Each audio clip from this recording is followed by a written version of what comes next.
Today I am with Jovany Antonio, the founder and managing director of CMS Property Management Services Company. He also founded Wayhome.asia, a portal website. Hey Jovany, thank you very much for being with me today. No, Ron, thanks for having me. I appreciate it. So can you tell us a little bit more about your business? Yeah, so it started by me coming out to Cambodia for a project to manage a high-rise building that's been built. So my background being in real estate, and I started doing sales, establishing myself as an individual agent, working on sales for purchases and representing buyers and sellers. Yep. Kind of evolved over into investment management. So I was looking at properties, analyzing markets, kind of figuring out how to switch the strategies to look at real estate differently and help clients buy properties that they can invest in for long-term and short-term gains, right? And then set up the management systems, whether it's a short-term gain, profit flipping, or long-term property management side of it. So that's kind of how I was introduced to Cambodia. Okay. And then from there, instead of going back home with what's going on with the real estate market, I just said it's a situation opportunity that once in a lifetime for me. So I decided to stay and really set this company up. Just kind of really go full circle everything I understood, create a foundation for property management services that I felt can support the industry, and even taking it to a digital platform by creating different companies within these last couple years. So it's been a good journey. Nice. Yeah. Nice. So is that the first time you become an entrepreneur, or were you an entrepreneur or business owner before that? So I started at an early age. I'd say like my late teens. Okay. I kind of going through school decided, like college is great, but not really my thing. Just kind of understanding different goals, different life, responsibilities, and started with like this little juice bar at a mall, squeezing orange juices. Yeah, man. Yeah. So like it was like from orange juice. Dude, no, seriously, no. So like it goes back before that, right? So it was like selling oranges, and just pitching it, right? Because I was always into sports and fitness and things like that. So I would get a contract with like the gym, right? Yeah. And invite them over and I'd do protein drinks and protein shakes, and we would basically just be slanging orange juices and strawberries and protein drinks and stuff like that, and then do upsells and do different things. And so I started with that, right? Started to do really well. And before that, growing up with a friend of mine, his parents and stepfather were like entrepreneurs, visionaries, like in the real estate industry, but also in business. So they kind of gave me a path to look at what I'm basically essentially doing now and what the future should be. So with whatever I was saving up, I took a lot of their advice on how to look at business, how to manage businesses, create foundations, and look at sales and strategies, business models to put the framework for what I essentially created in the real estate market. And it all started with that. Okay. But from there, just kind of went to my own individual, create my own independent identity, and kind of jiggled and evolved from there. Yeah, nice. Yeah. So what did you? I'm curious. What did you learn from this first experience selling oranges? Selling oranges, God. So it was strategy, right? Yeah. So it was reaching the emotion of the customer, right? Because it's just oranges, right? You can sell orange juice for like $3, or you can sell it for $6, right? Depends on the experience and what you're adding value to the type of juices and stuff. So I would add protein shakes, or then we would evolve to like natural strawberries and fruits or whatever, and then add some ice cream, right? Once I was old enough to mix drinks, alcoholic beverages in the United States, we would start doing different little cocktails and things like that after hours, for the special staff in the malls that wanted to unwind.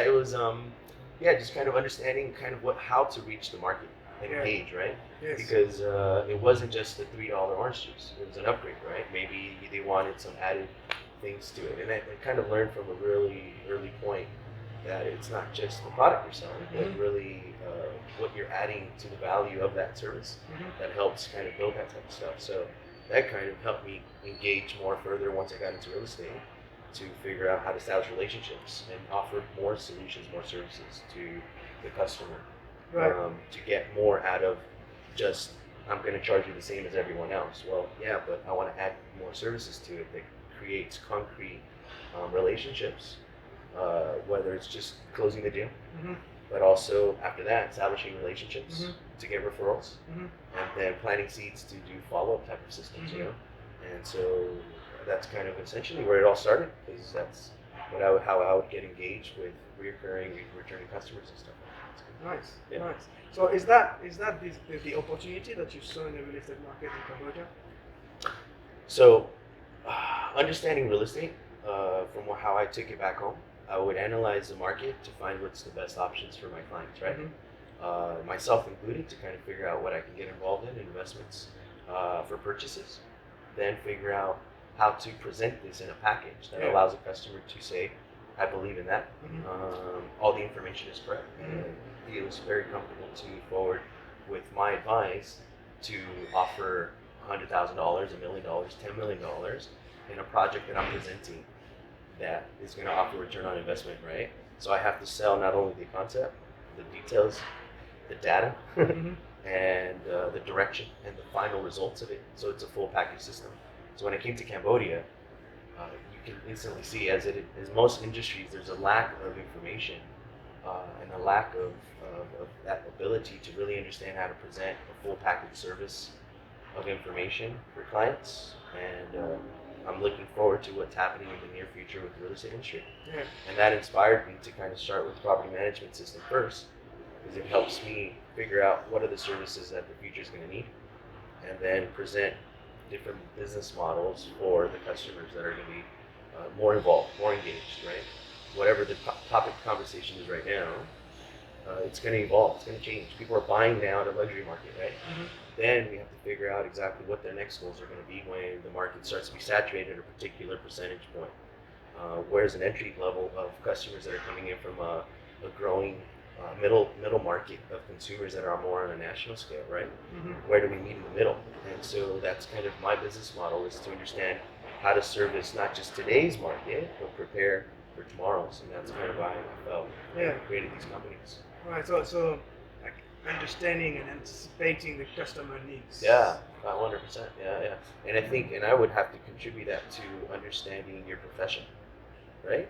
Not just your goal of, obviously everybody wants to make money, sales, but understanding why and what the emotional trigger point is for the customer that you're dealing with, right?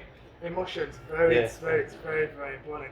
You know, I have this training course in sales that I call "It's Not About You." Because in general, you know, what the biggest mistake a salesperson can do is start talking about me, myself, and I, my product. Oh, look how great my product is. Look how great I am as a vendor. You should buy it from me because I'm the best. Right. Which is not at all what you should be doing as a salesperson. You should more focus on understanding the customer needs, putting yourself in his shoes, because selling is a person-to-person business, right? And you're not selling a product. You're selling emotions. People buy something because something. Absolutely. Right. Yeah. I mean, essentially, everyone's going to present that same product in your industry, right? But it's how you engage with the customer or your client to make them feel it being presented by you is more valuable than what anyone else is going to offer to them. Emotionally, understanding what their pain points are, and figure out how your services are going to meet those needs in a way where it's not everything that I have to offer is the best. Well, it's not. But I'm really good at being able to understand at least where your pains are, so I can offer solutions to make your life easier. And at the end of the day, that's what we all want, right? Is to make our life easier. And being able to offer those type of options, but understanding from the beginning, that's kind of what your point of reference, where you want to start from, helps you really get engaged, to really connect. That feeling of, oh, I like this guy, I don't know why. It's because it's, a lot of the times it's just because you listen. Or if you can try to ask the right questions to understand how to present it, because we can have 10 different things to offer, right? You probably have 9 solutions already taken care of. So if I present all of them, you're going to get bored, you're going to think I'm talking too much. Yes. So if I don't understand what's most important to you, and then from there I get you emotionally attached to the fact on how that's going to make you feel, and how it's going to feel better if I can help you solve that problem, it really helps you understand how to close more deals, basically, essentially, and achieve the goal of improving your business revenue results, satisfying customers, establishing referral relationships, and being able to continue to improve a platform that helps your business. So. You mentioned several very key important aspects of selling, closing the deal, listening, asking questions. What do you think? Which one for you is the most critical one when it comes to sales? Man, like you have to start somewhere, and it's prospecting, Mm-hmm. and understanding what that means. And there's internally, we always want 100% success rate, right? Yeah. But the reality is, it takes hard work. And to get one client doesn't necessarily mean I'm going to have one conversation. I'm going to meet maybe 100 people that don't want my product. And probably half of those, I did something wrong, and they absolutely they want nothing to do with me. So I'm going to get rejected so many different times. And it's understanding that you have to always be out there trying to figure out how to find that one client that you can cater to, Mm-hmm. and find the numbers game in it, where you are okay with rejection. Like, rejection's a positive thing, because for every one rejection gets you closer to that one acceptance. And then from there, what you do with it, right, to convert it to get engaged now that you have an interested client, what is it going to take to understand how you can service their needs, right? Mm-hmm. And then from there, offer us solution options. Then ask for the close. Yeah. You know? Yes. Yeah, you know? ABC always Get the close.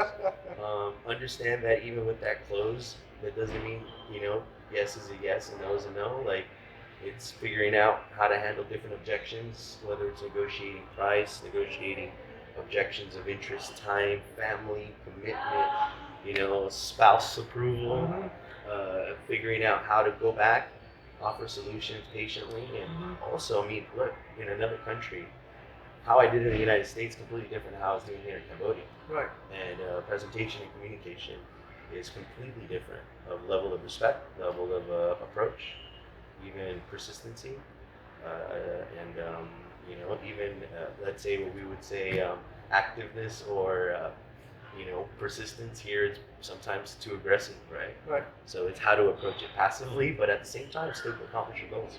So you had to adapt your style Yeah. to the market. 100%. But at the end of the day, I couldn't be afraid to be rejected, because with those rejections, I got to learn really fast what works and what doesn't. And then from there, adapt, right? Always be adapting, always be evolving. Because if you feel that I'm always right, everything I know is always perfect, Mm-hmm. I'm never going to learn to see exactly how to take care of the customer or the person or my goal. Yeah. So from there, it's really like trying to say, okay, why isn't it working? And then try to adapt without losing yourself, where you're always changing. That's also a problem, where you're constantly changing. But if you understand what your goals are, then you just have to figure out what adjustments to make to get to that end of that road, without losing yourself in regards to what your actual goal is going to be, right? That's kind of in a nutshell what it is. But I guess to answer your question is the prospect of searching for clients and not being afraid to be rejected. Mm-hmm. Like, I used to play this game with my buddies, right? We call it the no game. No game? So we would go out and Is that a drinking game? No, right? Well, I mean, it's a social casual game, right? Like we went out and just to kind of unwind with the guys and go out and just try to talk to some friends and try to go out to get a dance, right? And typically we could be really shy with rejection, but whoever got the most no's, basically at the end of the night, we would pay for the drinks. And on an honor system, like, we would just go out and be like, hey, do you want to go out for dance? Like, no, perfect, I accept that no. So I felt better, So you practice rejection. I accepted rejection, because hey, then I can have another drink and someone's going to pay for it, because I'm going to get rejected the most. It's either I'm going to get a dance or I'm going to get the rejected the most. So yeah, but that's that feeling where you go, look, it's part of the process of achieving that goal, right? So. Interesting. Very, very interesting.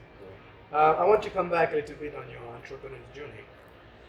How has it been so far? Tell us a little bit about the positive and the negative. From what side? Where?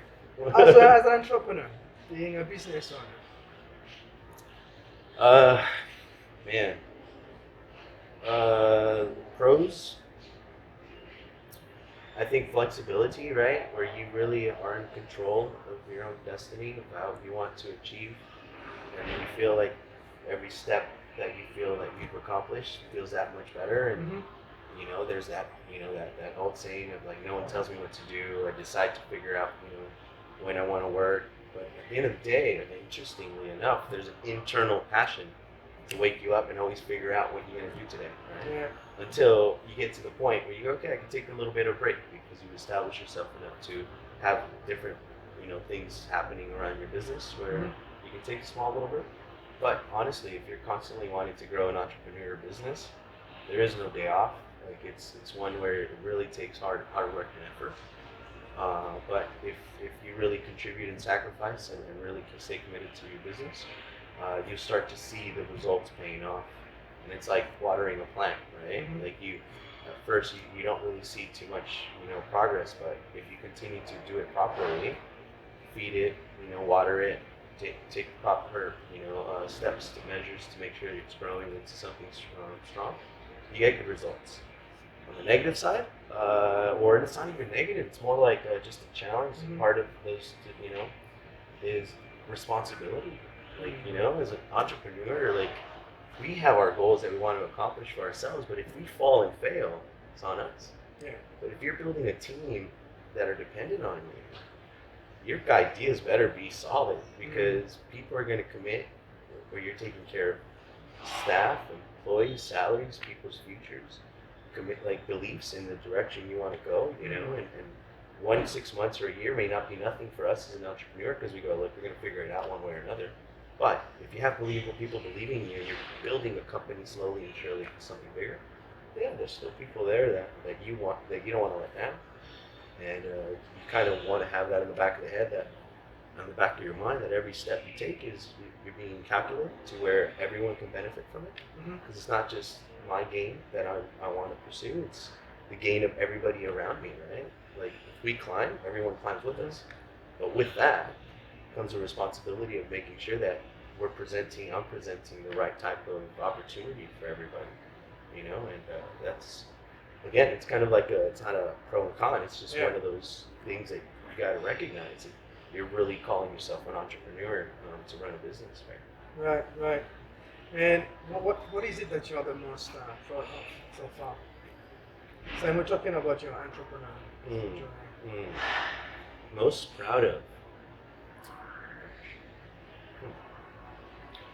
I think my ability to adapt in an environment with wherever I've gone, whatever I've done, figure out how to not lose sight of what I want to accomplish, but recognize that I don't always have the right answers, and I want to evolve and adjust to figure out how to find that success. I came to Cambodia knowing a very small number of people that I was no longer attached with once I went on my own. So that meant I was on my own in a country that I didn't know anybody that I could lean on, nor did I want to, because I wanted to figure out how to do it on my own. Whether or not my ideas would work, it was going to be different, and figure out how to find that success. And to where I am now, I think I'm quite proud of the fact that I was able to adapt and still be able to kind of create a foundation that I feel can contribute to my passion, which is the industry. With the companies that I've established, have some other things on the back end in the works that are focused, that are coming in, that I was envisioning like 4 years ago. I say this is, like, I have an idea, right? Like, I have my plans. It's not just me doing work. Like, this is what I'm doing today. I talked to you today, but I already know what my plans are in 6 months and a year from now. And so 3-4 years ago, when I had these discussions, that's kind of where I was at. Like, okay, this is what I want to accomplish. This is what I see. And it's a total marathon, right? I'm not going to be a millionaire real quickly, but I'll have a foundation for what's next. And then Wayhome.asia, right? What's next? What's the next program that's going to be able to support the goals of what you want to accomplish? And whatever I'm dealing with today, it's only today's information, but I have to already be around the corner. And that's kind of in an environment where we're comfortable back home. And if we fail, it's fine. Like we can figure out how to, just do something or whatever we want. If we fail here, our options are limited. It's one where I don't see failure as an option. I see only, opportunity to deal with challenges to improve.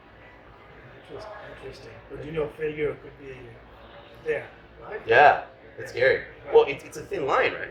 Yeah. And not only that, it's like, I have investors. Like I've always had investors backing me, right, on a lot of the things, and it's like, oh yeah, okay, good. You put some money in to do things, and people believe in you, people support you, and there's a lot of weight that you carry on that, right? So but you feel you're committed. Yeah, you have to deliver. Oh, 100%. Yeah. And it doesn't. You can't waver when people tell you something that you have to say, no, I don't. Not only do I not agree, but that's not the direction we're going to take it. And if I'm not sure where I'm going to go, then I'm going to be easily swayed into pressure of other people's interests that at the end of the day I can say this isn't the right decision for what we try to accomplish, And so I feel like it's one of those where I really do enjoy that side of it, Failure's always there, and laziness creeps in. And, oh yeah. Holidays creep in, and you just honestly just want to take a break, and personal life is there that you have to figure out how to balance. And that was a question I wanted to ask you, if you were able to balance your private and work life. It's tough in the beginning. I don't think any person could say there's a balance, because it's like a relationship. As an entrepreneur, this is your baby. Yeah. So you're gonna tell me, like, when you're raising your baby, you're gonna have enough time to take care of, like, going out with your buddies all the time, or paying attention to other responsibilities that, yes, take time, but there are that priorities, right? And business is my baby, and now it's kind of at an not adolescent, probably still, like in early stages of just kind of its growth. So my personal life, I'm fortunate to have somebody that understands where I'm at, and I can balance it as best as I can. But and that being said, it's like, really understanding that there's some commitments I can do. I can enjoy life certain ways, but not other ways, because commitment, time, money, and effort is required to keep my focus on that side of it. But you have to be happy with yourself to where you can't be 100% one way or another, right? Yeah. Because then you won't accomplish anything. And finding that middle ground has definitely been a challenge, but it's one thing to go. One question that pops to my mind is, if you had known everything that you know now, would you have done things differently? Would I have done things differently? Yeah, I mean, of course. There's because it's hindsight, right? Like, I get to know kind of where I'm at with what I've accomplished, what I've done right, I don't feel like I've done anything wrong to that degree where it's like 100% completely done differently. But can I have adjusted something just to kind of really improve those steps? Yeah, for sure. Communication, certain directions, decisions, business-wise, right? Yes. In the beginning, you have to take anything you can get, right? And if you're fortunate enough to still find success with those steps, you're great. But there's some times where I'm going, I shouldn't have taken, this type of an account or this type of clientele. But we're here to basically show what we're worth, and that sometimes you have to take the bad with the good.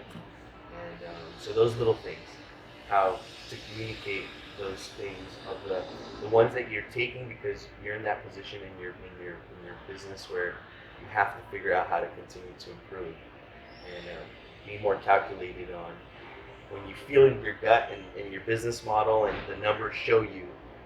In an ideal situation, you would have taken this money. So if you take it, make sure that you have your openings to where you're still going to solve your goal, right? And without that, really check to see if you want to take that, that deal or that client or that prospect. Yeah, it's a very interesting topic, because sometimes, especially when we're growing as entrepreneurs at the beginning of at the infancy of the project. We tend to go for the money rather than going for the client's qualities. Yeah. I don't know you, but every time I went for the money, I regretted it. Yeah. Although I will tell you this though, I do feel like taking these deals that you're just like, they're a little bit of a hassle and headache, not ideal. Let's say you do learn still. True. And that's how I look at it. I'm gonna learn something that I would not learn on an easy deal, right? Mm-hmm. If everything's perfect, it's great. Obviously, we want that. But how much did you learn? Yeah. If there's challenges in business and you can overcome those challenges, it's better to do it in the beginning when you're really involved and engaged to try to figure out how to make those changes. And that's what these clients give you. There's a lot of experiences, and for sure, if I do this, I'm never making sure that this gets included in this anymore. And that's your own experience. So then you can teach others about it, so then they can start paying attention to it differently, right? And so, in the days, if you're learning a lesson even in those challenges, it's a good thing. All right. So would that be your last piece of advice for the entrepreneurs who are watching us? Ready? Yeah, absolutely. I think learning and adapting with the growth of what you see in front of you, right? Don't get stuck with your belief of what you think is the right solution for everything and everybody. Because as you experience, you kind of really have to take in at least the feeling of the receptiveness of what you're presenting, and then learning how to adapt. Yeah. And at the end, you'll probably figure out, okay, your overall goal's there, but maybe how to get to it was not the way you thought in the beginning. Because, going through all these different examples, you'll start to learn, maybe there's a different solution. So being comfortable to adapt and definitely finding the gems and the challenges, is something that definitely helps entrepreneurs at the beginning. All right. Well, thank you very much, Jovany. My And pleasure. thank you very much for watching. See you next time. Bye. See you guys.